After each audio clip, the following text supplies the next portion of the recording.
Hello guys, ಎಲ್ಲರಿಗೂ very happy morning. Welcome to my another self journey and this was my day 88.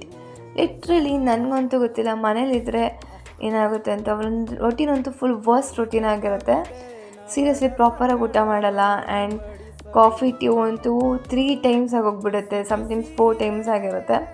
ಸಿಕ್ಕಾಪಟ್ಟೆ worst ಅಂತಲೇ ಹೇಳ್ಬೋದು. ನಾನು ಇದನ್ನು ಆದಷ್ಟು ಬೇಗ ಫಿಕ್ಸ್ ಮಾಡ್ಕೊಳ್ಳೇಬೇಕು. ಆ್ಯಂಡ್ ಇವತ್ತು ವೀಕೆಂಡ್ ಆಗಿತ್ತು, ಸೊ ಸಂಡೇ ಆ್ಯಂಡ್ ನಿಜವಾಗ್ಲೂ ಆ್ಯಸ್ ಮೈ ರೊಟೀನ್ ನಾನು ಲಿಟ್ರಲಿ ಟಿಫನ್ ಮಾಡಿದ್ದೆ ಮಧ್ಯಾಹ್ನ ಆಲ್ಮೋಸ್ಟ್ ಊಟದ ಟೈಮಲ್ಲಿ, and coffee tea almost 3 times ಆಗಿದೆ ಮಧ್ಯಾಹ್ನ. ಅಷ್ಟರಲ್ಲಿ ಇಷ್ಟು ವರ್ಸ್ಟ್ ಆಗೋಗಿತ್ತು. ಆದಷ್ಟು ಬೇಗ ನಾನು ಇದನ್ನು ಫಿಕ್ಸ್ ಮಾಡ್ಕೊಬೇಕು.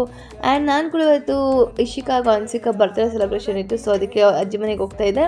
ಆ್ಯಂಡ್ ಹೋಗ್ತಾ ಹೂವು ತೊಗೊಂಬರೋಕ್ಕೆ ಕೇಳಿದರು. ಆ್ಯಂಡ್ ಹೂವು ತೊಗೊಂಡು ಬಾಳೆಹಣ್ಣು ತೊಗೊಂಡು ನಾನು ಕೂಡ ಹೋದೆ. ಆ್ಯಂಡ್ ಯಾವಾಗಲೂ ಅಷ್ಟೇ ನಾವು ಹೋಗ್ತಾ ತಾತನ ಮಾತಾಡ್ಸ್ಕೊಂಡು ಹೋಗ್ತೀವಿ. ಸೊ ಮಾತಾಡ್ಸ್ಕೊಂಡು ಹೋಗ್ತಾ ಹಂಗೆ ಜ್ಯೂಸ್ ಕೊಟ್ಟರು, ಸೊ ಜ್ಯೂಸ್ ಕುಡ್ಕೊಂಡು ನಾನು ಕೂಡ ಹೋಗ್ಬಿಟ್ಟು ಅವಾಗ ಆಲ್ಮೋಸ್ಟ್ 5:30 ಆಗಿತ್ತು. ನಾನು ಅವಾಗ ಊಟ ಮಾಡ್ತಾಯಿದ್ದೀನಿ. ನಿಜವಾಗ್ಲೂ ನನಗೆ ಗೊತ್ತಿಲ್ಲ, ನಾನು ಆದಷ್ಟು ಬೇಗ ಇದನ್ನು ಫಿಕ್ಸ್ ಮಾಡ್ಕೊಳ್ಳೇಬೇಕು. ಆ್ಯಂಡ್ ಸ್ಯಾಟರ್ಡೆ ಸಂಡೇ ಬಂದರೆ ಆಲ್ಮೋಸ್ಟ್ ನನಗೆ ಹಿಂಗೆ ಆಗಿಬಿಡುತ್ತೆ ನನ್ನ ರೂಟೀನು. ಕರೆಕ್ಟಾಗಿ ಊಟ ಮಾಡಲ್ಲ, ಕಾಫಿ ಟೀ ಜಾಸ್ತಿ ಆಗುತ್ತೆ, ಈ ಥರ ಆಗ್ತಿದೆ. ಬಟ್ ಡೆಫಿನೆಟ್ಲಿ ನಾನು ಫಿಕ್ಸ್ ಮಾಡ್ಕೊತೀನಿ. ಆ್ಯಂಡ್ ನಮ್ಮ ಇಶಿಕಾ ಅನ್ಸಿಕ ಎಷ್ಟು ಮುದ್ದಾಗಿ ಕಾಣಿಸ್ತಾ ಇದ್ದಾರೆ ನೋಡಿ. ಸಿಕ್ಕಾಪಟ್ಟೆ ಎಂಜಾಯ್ ಮಾಡಿದ್ರು. ಇಶಿಕಾ ಒಂದು ಫುಲ್ ಖುಷಿ ಅವಳಿಗೆ ಕೇಕ್ ಕಟ್ ಮಾಡೋದು ರೆಡಿ ಆಗಿದ್ದೆಲ್ಲನೂ.